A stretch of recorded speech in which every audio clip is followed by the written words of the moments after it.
but not broken, with host Patrick Scroggins.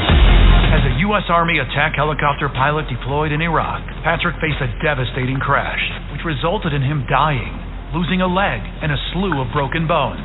Patrick's story of rehabilitation has helped others to overcome their own obstacles. Each week, Patrick recounts stories of inspiration and interviews guests who have overcome remarkable obstacles. This is Wounded But Not Broken, with your host, Patrick Scroggins.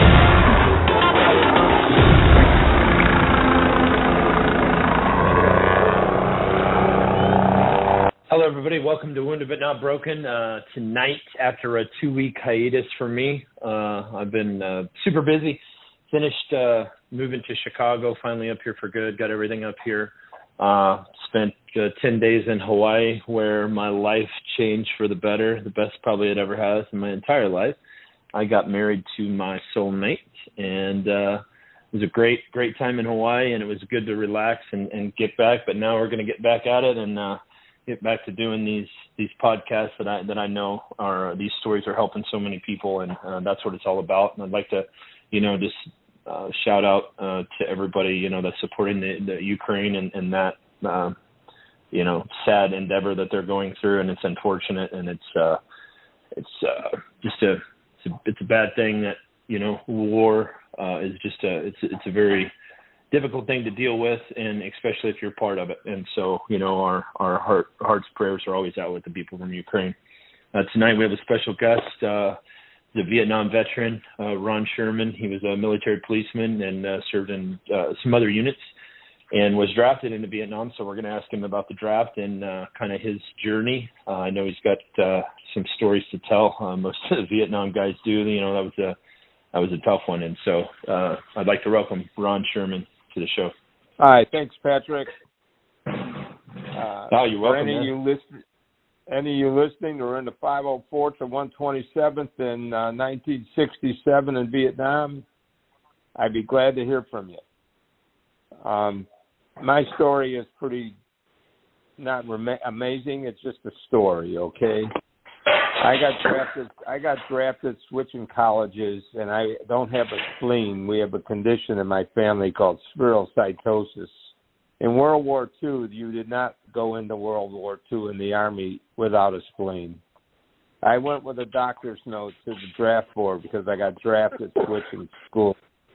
And they proceeded to rip up the note and put me on a plane to Fort Polk, Louisiana, which is the hellhole of America. And that was the beginning. That was the beginning of my story.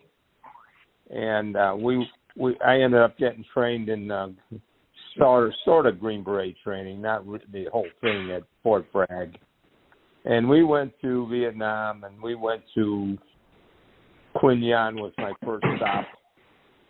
And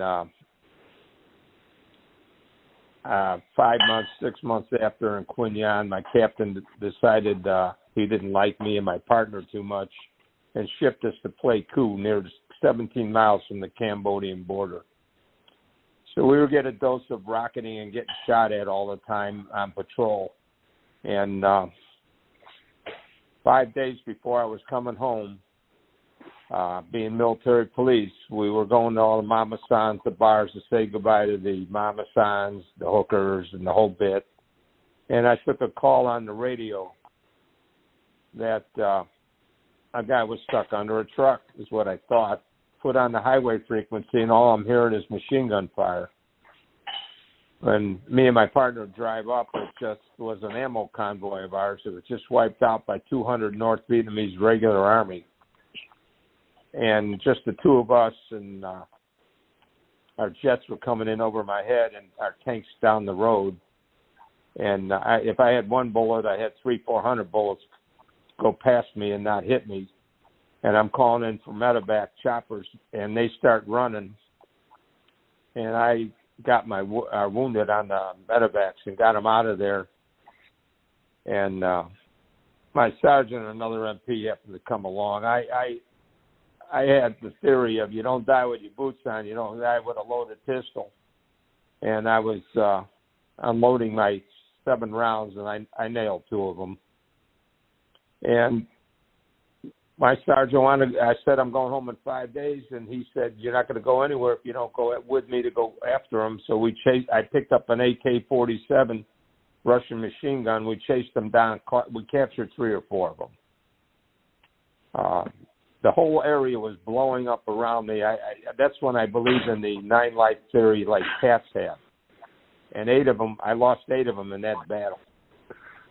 And when I got back with the prisoners, this colonel come up to me and said, I can't believe you guys. I'm going to get you a medal. And I said, I don't need a medal. I'm going home in 5 days. I don't want a medal. So the usual Army takes the name, rank, serial number, the whole 9 yards. And I come back. I got 100 days left. I get out of the Army. I get a call from the mayor of my town. And since my mother was involved in politics, I knew the mayor. I knew the senators. I knew the House. I knew everybody. So they decided to pin a brown star with a V on my chest for that particular incident. And I'm not making this statement. I wasn't a hero. I was trained to do what I did. I was caught in a circumstance that was not something you want to drive into. And when I got out, I never heard from the VA affairs. I never heard from the Army. I heard from nobody to explain to me anything about your rights and what if there's anything wrong with you, any doctor to see, nothing. They even lied on my discharge papers and said they gave me a hearing test when I got out. They gave me nothing. They did nothing. So, hey, Ron, real quick, if I could interject here, I just have a couple questions about your engagement. So when you and you talk about medals, I mean, none of us were in it. We didn't join and we didn't serve for medals, right? But right. People are in the, people in, they perform extraordinary acts in extraordinary circumstances, and that's what it sounds like it was. And so, I think the medal thing is a way to reward that because, when it's that fight or flight. I mean, when you get shot at, you can either cower and start getting scared and you cry, or you can stand up like a man and you can charge it and you can end the fight, right? And so, how many guys were wounded? If my recollection was, there was probably 8 or 10 trucks, and only 3 or 4 of them were wounded. The rest of them were dead. Oh wow! So it was an ambush. They ambushed them on the road, I assume. Yeah, they took them out on the highway. It was a few miles out of what we call downtown Playcool, which who knew? That's the first contact I had with the regular Army treating me. So all this was just VC. Right. Yeah. Man, that's crazy. Yeah, I know. You were in that zone we used to call the complacency zone because when you get within a couple of weeks of going home, I mean, that's kind of all you think about because you've been there for so long and it sucks so bad and the circumstances are just terrible and you just want some sort of relaxation, right? So you're in that complacency zone, and that's usually when the worst shit happens is when you're in that zone where it's right before you go home and you're like, oh shit, here we go. But you're absolutely right. I didn't even have a flak jacket on. I had a big MP on my front of my helmet and a 45. I didn't even have a rifle with me. Yeah, man, that's crazy. Yeah, I used to jump on my soldiers' asses all the time about getting complacent and until your wheels up on your way, man. It's that no matter what. I mean, there's a bullet out there that has your name on it, and you need to be ready for it. So. Well, there was a bounty on MP. There was a bounty on MP heads in Vietnam. South Vietnamese didn't like us either, because we would stop the contraband and all the stuff that they were trying to do. So all the opium trading and stuff. We heard there was a $50 bounty on it if they could bring home an MP head. So we had, the whole time we were there, we're hearing all this stuff about killing MPs. I mean. Yeah, the GIs didn't like us because we were military police, but I never busted anyone for that I caught off limits or anything because I didn't want to bother. I just drove them back to their barracks and forget the paperwork that they were curfew. It wasn't worth it. Right. Yeah, I mean, at some point, especially when soldiers are in that environment for that long, I mean, it's inevitable. I mean, people are going to cut loose and, it doesn't do any good to like really reprimand them. I mean, unless it's just terribly bad stuff. But I mean, you got to understand that, we ask so much out of our soldiers to do that people cannot understand and never can relate to. And so they have to unwind in one way or another. But I mean, I'm assuming, was opium a really bad problem for you all, for the MPs to deal with? There, in Vietnam, that's all that stuff is just growing there. Yeah. Grass, whatever. It's just there. It's just there. Right. Yeah, I could imagine. I can tell you, I delivered a Vietnamese woman's baby. This is your complacency story. My partner and I were blocking the fork in a road, and we fell asleep. It was 2:00 in the morning, and you talk about being complacent in Vietnam. That's not a smart move. And all of a sudden, someone's tapping me on the shoulder, and it's this young girl with her mom crying bloody murder. And I could tell that she's about to have a kid because she looked like she was about to burst. And I put her in I called in the station. They didn't want her anywhere near an American hospital, so they sent me to a Vietnamese hospital. And I delivered the kid in the back seat as my partner was driving. And we get to the doors, and they don't want to let us in. So I'm hanging out the side with a car beam shooting the hell out of their gate. And we crashed the gate, and I carry her in, and here's all these women delivering kids laying on the floor in the hospital. Shit like that you see, you don't think about it at the time it happens, but it wears on you after the fact. Oh yeah, we're gonna talk about that a little later. So just to put it in perspective, so you were drafted into Vietnam, so you didn't have a choice. I mean, you went in. So at that point, what were you making a month? Just to put it in perspective for people now. I was making $125 a month, and I got $75 a month combat pay in Vietnam. Yeah. So that's a really important point that I really want the younger listeners to understand, that, the military has come a long way. I mean, still have a long way to go, but you were essentially making $200 a month fighting for this country 8,000 miles away, getting shot at every day. And, I know that when you came home, or when the Vietnam veterans came home, it wasn't a warm welcome.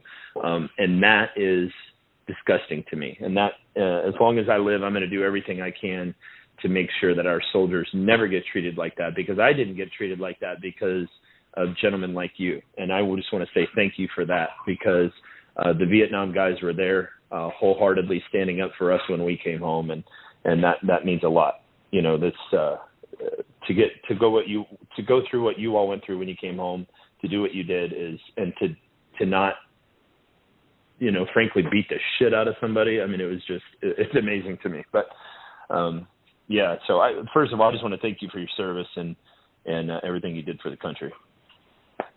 Well, thanks a lot. But to go piggyback what you just said, it was. I happen to be getting the struggle sometimes delivered to me over there. I'd get them every week. I'd get a bundle of them, and it seemed like every time there was any protesting going on, and this is my own thought on this. Anytime there was protesting going on in the United States on the Vietnam War, which was like all the time, you would find that we would get rocketed, or things would happen that would inspire the Vietnamese, the VC and the North Vietnamese, to attack. That was in my opinion. That it might not be true, but it seemed like they knew when there was protesting going on, and it fueled their fire to come after us. Oh, I think I wholeheartedly believe that, and that still happens today. I mean, if you don't think that our enemies around the world don't watch our news and piggyback off what's going on in our country, you're crazy. We do it, so why would we think that nobody else would do it? Yeah. Anytime. Anytime there's a vulnerability and you can expose that vulnerability, you're going to do that. I mean, that's textbook. The story that Mark was mentioning to you, I was on patrol. I had a Vietnamese interpreter, military police Vietnamese with me. We were in one of those armor-plated Jeeps with a machine gun turret, and we're driving along in a BC area, and I get stopped by a mountain yard chief. If people don't know what mountain yards are, they're the more primitive people that were in Vietnam. They gotcha. sort of wore diapers. Hey, Ron. They're like Ron, really quick. I know this is an awesome story, and I don't want to have to interrupt when we're getting to the climax of it. So we're going to take a break, word from our sponsors, and when we come back, you all don't want to miss this story. So just hold tight, and we'll be right back. All right, thanks. Put your weapon next to mine. Put your weapon next to mine. You're listening to Wounded But Not Broken with host Patrick Scroggin. We will be right back after a word from our sponsors. Hey, right on down the line. Come on over. Come on over. What's not over? My father was the best truck driver I've ever known in my life. Like a family tradition. I'm a truck driver myself. I drove around the state with my cat. To be the truck driver, you not just only see where you go, you see the world in the larger perspective. This is a really good time to be in the trucking industry. The dispatchers get good loads for them. The equipment is very new, and then it's very reliable. At GTS Transportation, we make dreams come true by employing truck drivers, dispatchers, mechanics, and many other occupations. Consider joining our rapidly expanding team where we put quality, human dignity, and respect back into the workforce. Contact us by visiting our website at gtscarrier.com or call us at 847-754-4667. That number again, 847-754-4667. Dallas Corporation and Dallas Logistics, a proud supporter of the Veterans Radio broadcast for over 15 years. High-quality printing services and warehouse distribution have been our hallmark since 1985, serving Fortune 100 companies for over 35 years. Check us out at www.dallascorp.com. VDAC, an online application that helps veterans research and file for their VA disabilities, empowering the veteran to take full control of your claim. Find out more by going to our website, nifv.org, and clicking on the VDAC button. Once again, our website is nifv.org, and click on VDAC.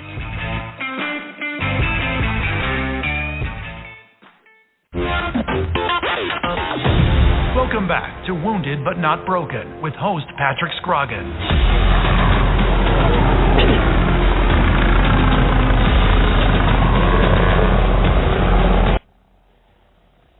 Hello, everybody. Welcome back. We're here with Ron Sherman, and I kind of had to interrupt him in the middle of this. It's a pretty important story, I feel, so I wanted everybody to hear it straight through without a break. So, Ron, you can pick up where you left off, sir. All right, let me preface before I tell you the end of the story. I'm not telling people the story about this that makes me anything special. I'm just making all your situations in battle or in Vietnam or wherever you serve, that you've been confronted with various situations that affect your mind. So I'm going to finish this story and then I'll proceed to talk about the VA affairs. We were on patrol. We get cornered by this chief, and my interpreter tells me that they have an officer who was trying to screw his daughter. And I found the officer hanging by his feet with his penis in his mouth. And we cut him down. That was sort of I'm not a prude, but that wasn't something you want to see. To see a dead officer with his penis in his mouth, and I had to haul him all the way back to the company. That kind of stuff that was going on there. That there was all this that goes on in every war, every battle, all things that happen to soldiers are confronted with, and what they see that affects your mind, and you don't know it affects your mind. That's the problem. And when you get back, the Army and the VA told me nothing. They never even said, I didn't know about PTSD. I didn't know anything. They said they gave me a hearing test when they gave me my papers to leave when I was discharged. They never tested me for anything. And I got to imagine most of you guys the same thing. You weren't tested. And they lied on the papers and said you were tested. The goal of the VA affairs, in my opinion, is to fuck the Vietnam vets. Every doctor I've met at a VA, I am strictly VA medical now, and every doctor has agreed with me that all they want to do is fuck the Vietnam vet. And that's straight from the VA doctors. So any of you out there that are having a hard time, call the DAV. If it wasn't for the DAV, I would not be getting 70% disability right now for my PTSD. I have a hearing meeting tomorrow about my hearing that they don't want to allow, even though they gave me hearing aids. But my own doctors have said that when you were trying to fire on the range, you didn't have hearing aids back then. All that affected your hearing. All the things you saw in combat, all the things that happened, could cause PTSD. Forgetting that we are all subject to Agent Orange, and they won't give you nothing unless you have the big diseases, cancer, prostate, Parkinson's. If you don't have the big stuff, they don't want to pay you a nickel.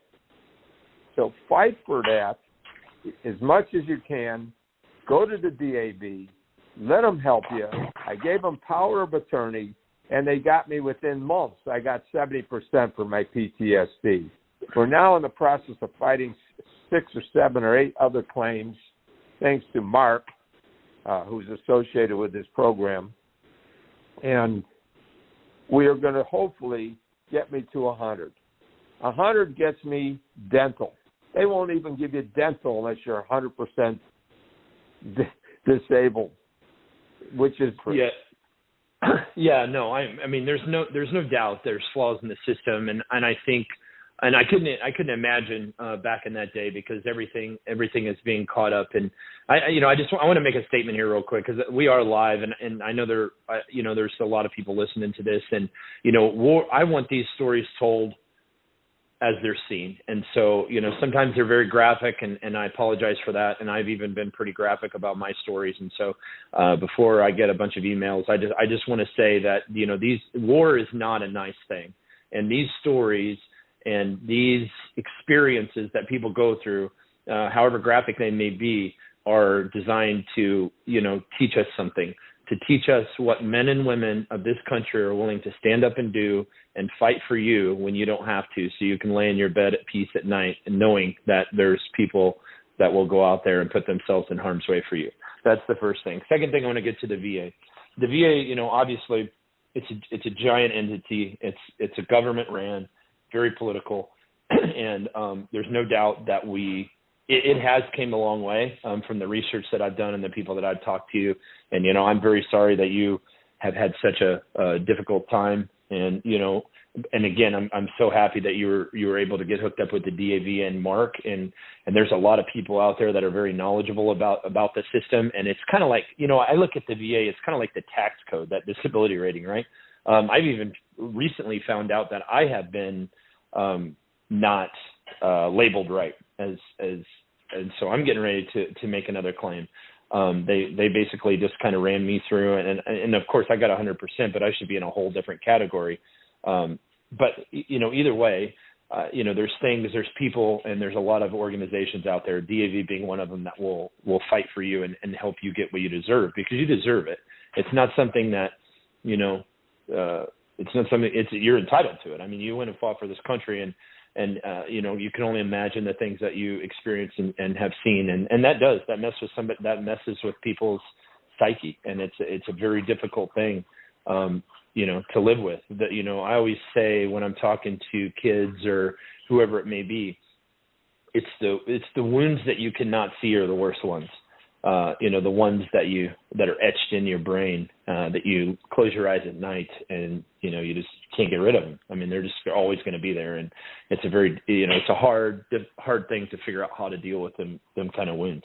But, I'm truly grateful for, everything that you did for the country. And I'm so sorry that, in a way we have, failed you, and we failed a lot of Vietnam vets. And that's where I feel like I come in as the younger generation that has been there. And I really want to pave the way to make things better. And that's what I'm trying to do. And so, I hope Mark's very knowledgeable about all that stuff, and I'm sure he's going to help you, and I'm sure you're going to get what you deserve. Yeah, he's been over the top helpful. I couldn't thank him enough. Yeah, it's and it's never too late. I mean, we have to people are gonna have to pave the way, right? People are gonna have to pave the way, whether it's the good or the bad. I mean, you're gonna have to have the people that experience the bad to come forth to the people that can make some change and express that. So the people that have the fortitude to go ahead and try to fight for the change, right? So, I mean, that's just typical government stuff. And, I kind of hope that someday it gets a lot more streamlined. And I think with the program that Mark has created, that's a game changer. I think the VDAC software, it's a game changer for so many veterans, whether you're a Vietnam vet or any kind of vet. I mean, it's a game changer, and I would encourage everybody to look at the VDAC program, test it out, and get involved. And you kind of have to, when it comes to the VA and your disability and your struggles, you've got to be your own king, right? I mean, you got to take it into your hands and you got to fight for it. And it's unfortunate you have to fight for it, but you got to. You can't just give up. Nobody wants to give up. If you give up, then you don't fix anything. We got to get it fixed. Yeah, I agree with you. It's unfortunate that if you file your claims on your own, you're going to get swept under the rug. They have these people that are sitting there making decisions for all of us military individuals that have been affected by whatever war you fought in or whatever you did. And they have these. My orthopedics doctor from the VA at James Lovell in Chicago proceeded to tell me that the lows of the lows are the guys sitting there, women and men, they're making decisions on whether you have a claim and reject you, and I think they get a bonus for rejecting, and they make your life holy hell trying to get a claim through. That you're not cheating the government, you're not cheating the VA, you just want what you deserve for being fighting in a war that you had to be in. So that's why I found by saying go to someone to help you make the claim. Don't do it on your own. You'll get thrown under the bus. You'll get shoved underneath the rug. You'll never see a claim go through. Yeah, well, and that's the thing, and that's what makes our society such a great society. And I guess when I said Mark is a part of NIFV. I mean, I'm a part of it. Mark's a part of it. General Grange. There's a whole slew of people there. And Mark did develop the software, but we're all very upbeat with the program. And NIV will do everything they can to help any veteran. Just reach out to us. The DAV will do anything they can. DAV is a great organization that does a lot for veterans, and they've done a lot for veterans. And there's a lot of organizations out there that will stand up and fight for you. And it's unfortunate, but I honestly think just from what I've experienced around here, or at least in my experience with the VA, it is getting better. You do have to be kind of very assertive with what you want. And, the VA is just like anything else. You're going to have doctors in there that aren't well-versed on a lot of things. And that's just unfortunate, whether they're junior or they just think they know everything and they just want to, check the block, basically.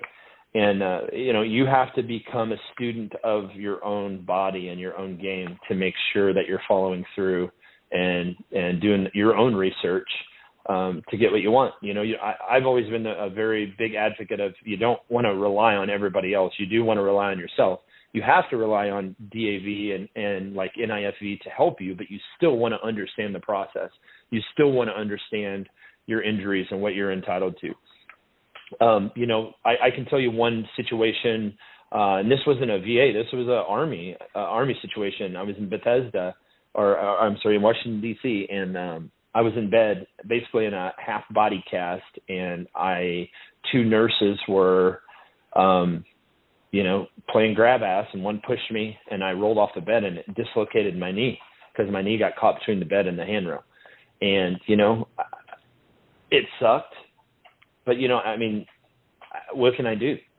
Shit happens, right? And so, you just got to keep persevering and just keep pushing forward. Bad shit happens to all of us, and if you go through life and nothing bad happens to you, then man, I guess to me that you're not really experiencing life, because if you're not out there doing your thing, then you're just not experiencing it. But I really just want to emphasize that there's a lot of organizations out there to help people, NIFV, DAV, and multiple other ones. There's a lot of nonprofits that do a lot of things, and a lot of great things for soldiers. Unfortunately, there's always going to be hiccups in the system and whatever it may be. But, I think we're going to get ready I think we're getting on a good track to getting things better. But, it starts one soldier at a time. With that being said, we're going to take another commercial break, and we'll be right back, and more from Ron Sherman when we return. Thank you. So put your weapon next to mine. Put your weapon next to mine. You're listening to Wounded But Not Broken with host Patrick Scroggin. We will be right back after a word from our sponsors. Hey, right on down the line. Come on over. Come on. Attention, looking for semi-drivers nationwide. GTS Transportation of Burr Ridge, Illinois is looking to hire or partner with experienced CDL holders in every state. If you are going to drive, why not drive for the best? Whether you are driving solo, as a team, or as an owner-operator, GTS is looking to add you to their rapidly growing company. Become part of one of the most respected, driver-friendly, and successful transportation companies in America, where drivers are treated as royalty. Contact us at gtscarrier.com. Again, gtscarrier.com. Or call us at 847-754-4667. That number again, 847-754-4667. We would love to help you, which in turn helps everyone. GTS is an equal opportunity employer. Dallas Corporation and Dallas Logistics, a proud supporter of the Veterans Radio broadcast for over 15 years. High-quality printing services and warehouse distribution have been our hallmark since 1985, serving Fortune 100 companies for over 35 years. Check us out at www.dallascorp.com. VDAC, an online application that helps veterans research and file for their VA disabilities, empowering the veteran to take full control of your claim. Find out more by going to our website, nifv.org, and clicking on the VDAC button. Once again, our website is nifv.org, and click on VDAC.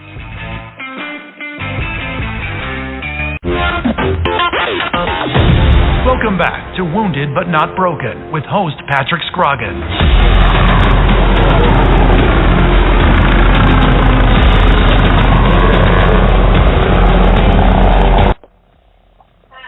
Hey everybody, welcome back. Wounded But Not Broken, here with Ron Sherman. Hey Ron, so this is something I like to ask a lot of the Vietnam generation soldiers. When it comes to all the movies that have came out and portrayed Vietnam and what it may have been like for you, what is the closest movie that portrays Vietnam like you remember it?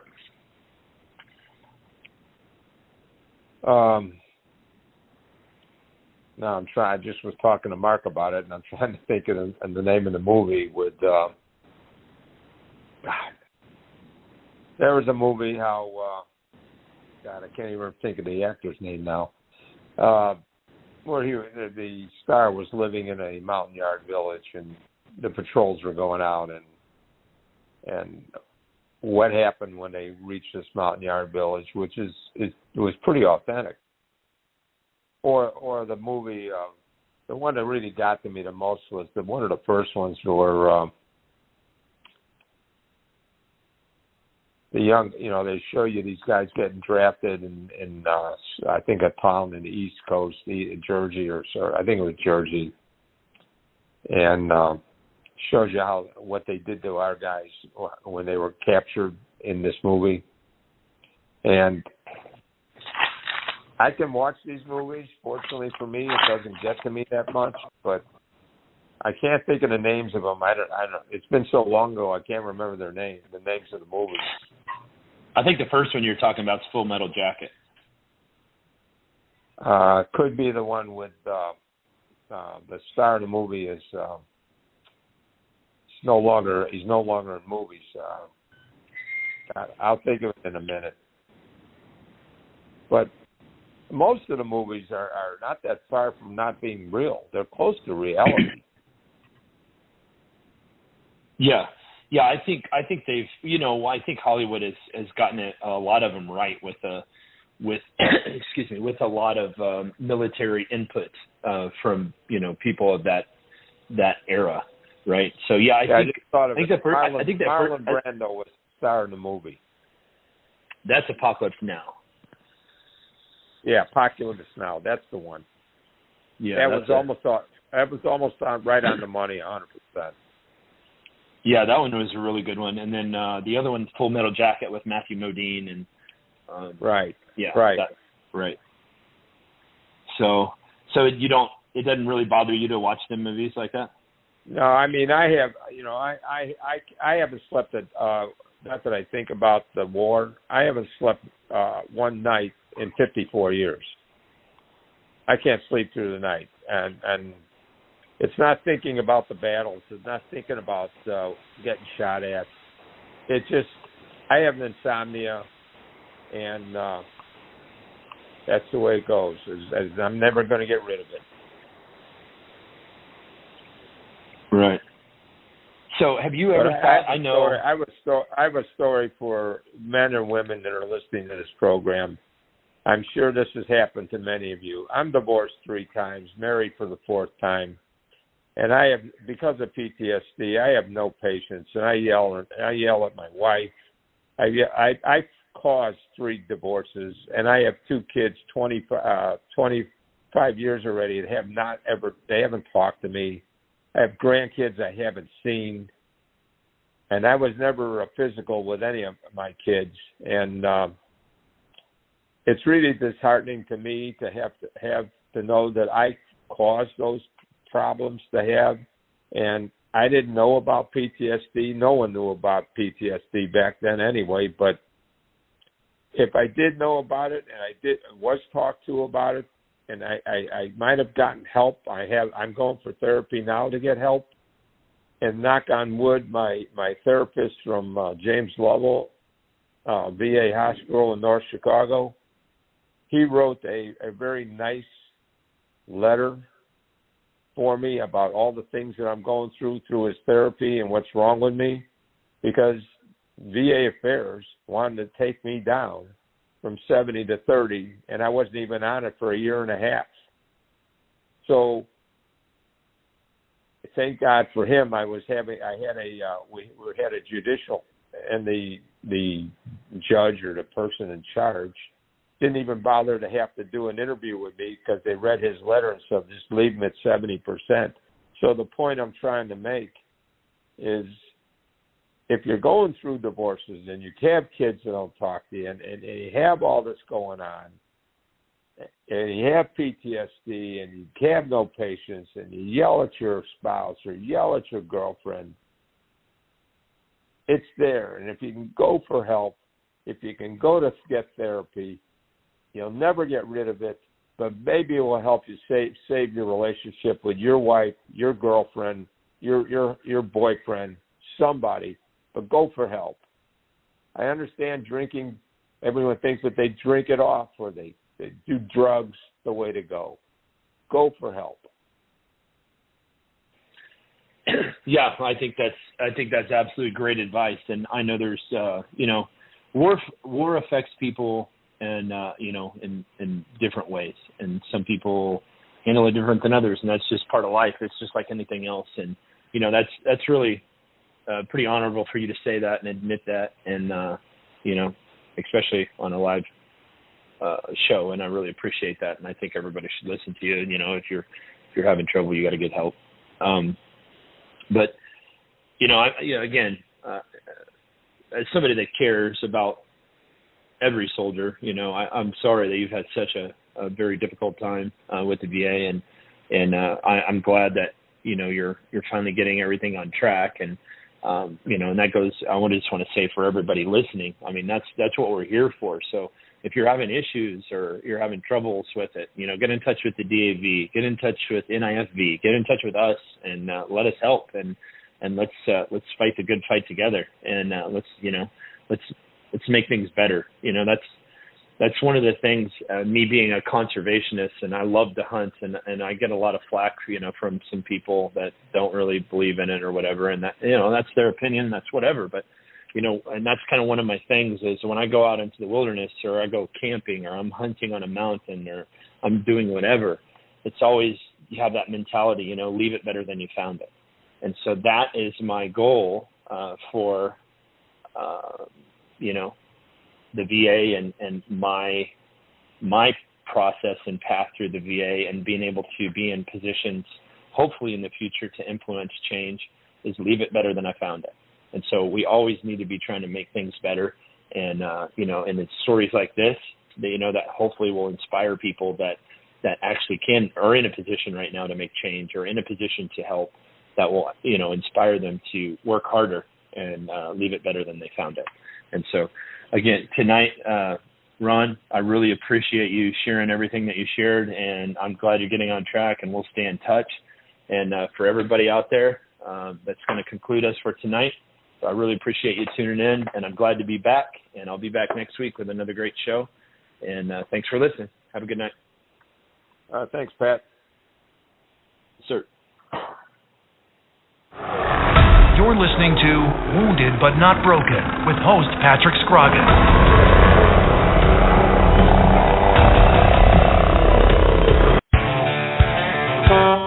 Attention, looking for semi-drivers nationwide.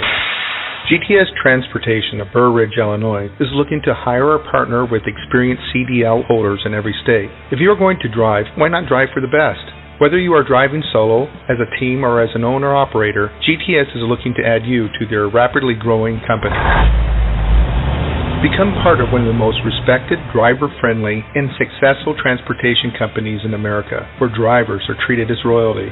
Contact us at gtscarrier.com. Again, gtscarrier.com. Or call us at 847-754-4667. That number again, 847-754-4667. We would love to help you, which in turn helps everyone. GTS is an equal opportunity employer.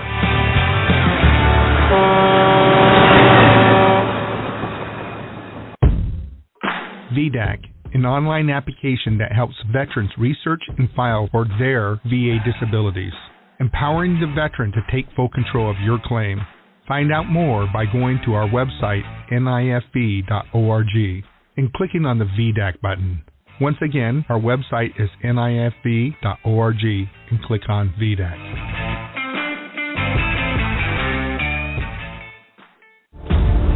Dallas Corporation and Dallas Logistics, a proud supporter of the Veterans Radio broadcast for over 15 years. High-quality printing services and warehouse distribution have been our hallmark since 1985, serving Fortune 100 companies for over 35 years. Check us out at www.dallascorp.com.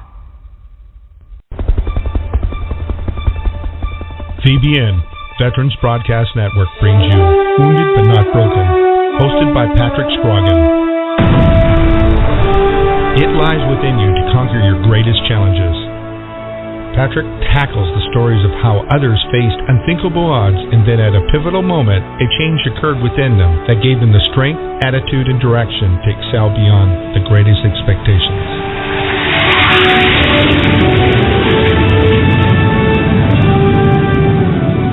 Listen every week and learn how it is possible to defeat the impossible.